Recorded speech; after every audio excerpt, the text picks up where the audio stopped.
So your teacher may give you an activity, or you're actually going to be doing some collaboration with other students, or maybe you're working on a project with other students as well. So I'm going to show you something called commenting. Commenting is really nice because here you can see this student did some work, and I know there's someone there because I can see their little letter up top. But I want to comment on this, but I don't want to interfere with their work either. So we're going to use this tool up here. It looks like a little speech bubble with a plus sign. This is the commenting tool. When I click on that, it opens up a sidebar. So you can see it's not going to interfere with their work here. So you may comment on whatever it is you did or some suggestions.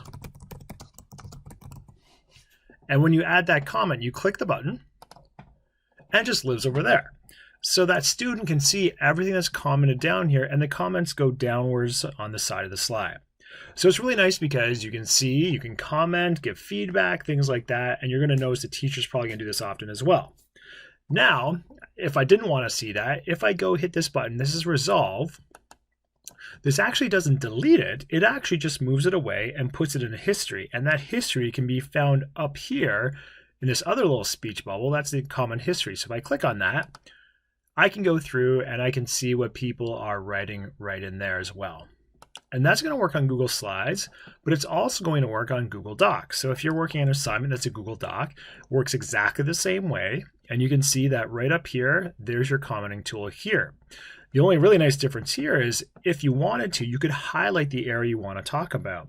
So let's just say I want to talk about this. I'm going to click my mouse, hold it down, and I'm going to drag it just to highlight that sentence. When I do that, notice my little comment button jumps down here with me. So when I hit that add comment, I can add that comment.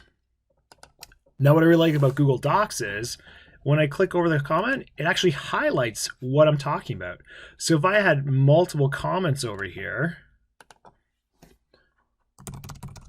I can actually put those in there and it just kind of highlights where it was talking about, which is really nice. Once again, you still have that resolve, which just removes the comments, but it snaps it right back up into here, history, and I can go in and still see what people are commenting on. And what's nice is when I click it here, notice it highlights down here where I was talking about again. So that's how we use the commenting tool when we're doing collaboration or just adding some feedback.